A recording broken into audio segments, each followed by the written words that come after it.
Radhika, good having you. Thanks much for joining in. Two or three pieces out here which have stood out. One, the equity flows and that uptick continues. Let's start with the good news first. 12.8% month-on-month rise to 9,152. I reckon SIP flows would be about 8,000 odd crores. So you've seen a rise, Radhika, this month compared to the previous few in equity inflows. I think despite all the bad news that you keep hearing on various channels, equity flows at least start with a smile. It's a good set of numbers actually, Neeraj. One is that, the SIP book was at 8,200 crores and it's been like that, which is a very stable number. And again, it reflects what all of us have been saying, that retail investors have been reasonably patient. 9,000 crores, even if you take into account balanced funds, and there weren't very many large NFOs this month. So in aggregate, it's a good number. It's a very, very good number. And it's across segments, by the way. It's multi-cap, large cap, mid-cap, small cap. In fact, it's heartening to know that you got 2,500 crores of money in mid and small cap as a category. Yeah. The liquid funds category, Radhika, is an interesting one. Up 75%. What could have been the reason? I'm sure there's an obvious one, but I'm missing it right now. No, so it's, liquid funds are very, very cyclical. And I always say don't pay a huge amount of attention to that number. A lot of money went out in the month of June, and now it's coming back in July, August. So June, if you remember, there was a very large outflow number in liquid. The AUM coming off a bit, is it a little bit of a bother or no? The AUM as an aggregate, remember last month was a very tough month on mark-to-market also. So mid and small cap got hit a little bit. And so AUM reflects mark-to-market as well. I think in terms of liquid fund AUM, if the question was around that, it's still been hanging out at the same 5.5 lakh crores. And also remember that liquid is going to go through a change from September when the new guidelines that SEBI has finally come into play on liquid funds. So this is a space that's seen a lot of regulatory action. Okay.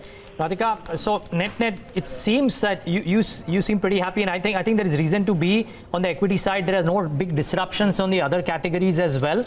And, well, we're seeing some resolutions as well with the SL Group repaying the AMCs in part with one of the deals. So things seem to be on the right track for now.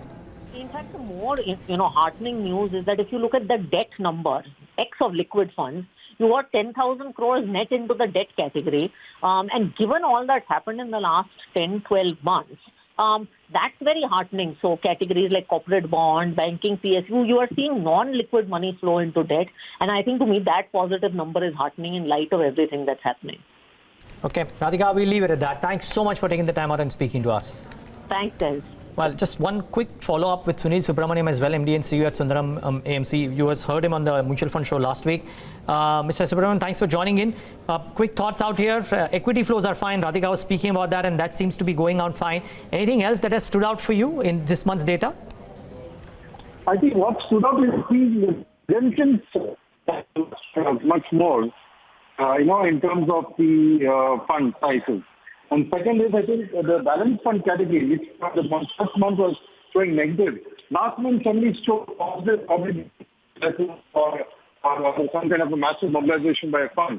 But it has gone back into the negative trending category. There is balance funds as a category. So I think that's a longer-term trend is being sustained there.